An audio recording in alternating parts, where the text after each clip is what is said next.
Andito na si Laika Barista. Hi, Mariang Morena. I love your outfit. Outfit? Nakaka-get ako kasi. Yeah. Charot. You're like, parang galing ng Saudi na magbibigay ng Biscoff sa akin. Biscoff biscuit. Yeah. The outfit is very pang LA. Ay, really? Yeah. Wow. Like parang, I wish to go back to LA. I wish to go back to LA. Ikaw naman, napakaganda mo, nakakasilaw kang literal, like a barista, kasi maputi ka na, puti pa suot mo. Yeah. Baka kunin ka na ng langit. So, mukha ba akong ngayon? Mukha ba akong doktor? Yung mukha kang doktor ng... Actually, nag-aabang ako na sabihin mong doktora kasi papanindigan ko. Sabihin ko talaga sa'yo, so how's your almoranas? Kasi kanina naglalakad ako dyan, sabi ko, alam ko na. Pagkasuot ko pala ng damit ko, okay, kala nyo ha. Lahat ng sasalubungin ko, sasabihin sa akin, doktora, papanindigan ko talaga, isisigaw ko. How's my patient? How's your almoranas? Are you taking... tinitake mo ba yung medication ko sa'yo? Alam mo, grabe no, parang nabasa mo agad, doktor na doktor ka. Kasi alam mo agad kung ano mga problema at kondisyon ng mga empleyado. And seeing your face right now, alam ko na kung anong problema mo. Ano? May letter P sa face mo. Ang letter P sa face? Oo. Ano yun? Letter P. 4 na letra. P. Ang problema mo ay... Yes, pera.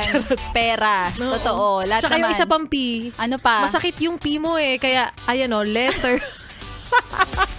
Letter P? Hindi. Ano ka ba? Siyempre. Letter P. Pera. Ano ba yung isang letter P? Na masakit? Sakit? Oo, ano? Ano pa ba? Yung pigsa mo. Pigsa? Ano ba yan? Sige na nga. Ang graphic. Tsaka yung puwet daw, sabi ni Sexy Megan. Akala ko yung P, yung putok. Pinaganda na nga natin, di namin mo pa yung totoo. Ay, nako sa mga yes pa rin natin. Gusto ko muna batiin ang ating winner kasi meron nang nanalo sa Pera-Pera Lang Yan! Pera-Pera! Pera-Pera Lang Yan! Pera-Pera! Pera-Pera Lang Yan! At gusto ko i-congratulate si Kuya Jesse Acebron. Ikaw na ang may pera. Ikaw na ang may libre. Ayan. At dahil dyan, like a barista, may quick katanungan tayo for you. What is your quick katanungan? Like for 2 hours? like for 5 minutes ago. Okay. Eto na. Ikaw ba? Mabilis lang to ha. Answer very quick. Yes. Kasi ikaw ay doktora. Alam mo ano ang mga sagot sa mga katanungan na ito. Tumatanggap ka ba ng extra service? Of course. Para lang sa... mabayaran ka talaga. Agad-agad. Tumatanggap ka ba ng bayad para sa extra service? Oo naman. Siyempre, extra nga yan. Ibig sabihin that may extra payment then for that. Oo, tumatanggap tayo ng extra service. On top of your basic solid salary. I would say yes. Oo. Yes. Confidently, yes. Confidently, yes.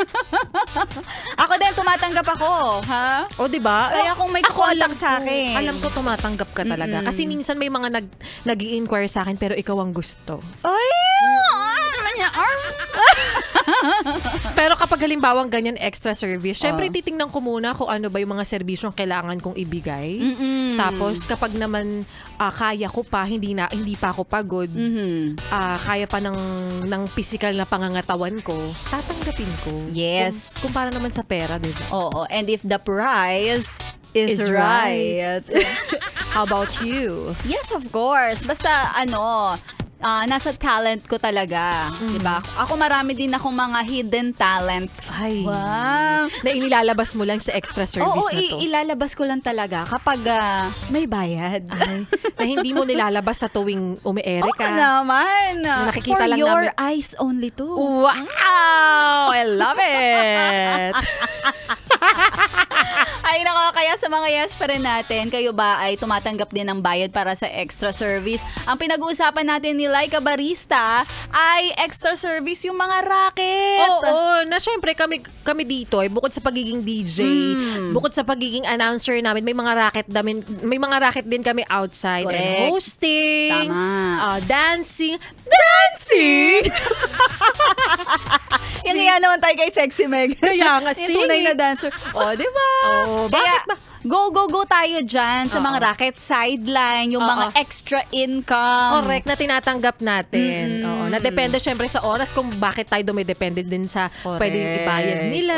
Oo. Kung hanggat maaari may talent ka na pwedeng pagkakakitaan, diba, i-go mo yan, i-push mo yan. Kasi sa panahon ngayon talaga kailangan natin ng pera. Oo, yung iba nga dyan may mga fallback na kahit empleyado naman sila, meron din silang business on the side. Ayan, yung mga racket, yung mga extra na kailangang ibayad sa'yo kapag kailangan ng serbisyo mo. Magbubuhat ka. Ayan.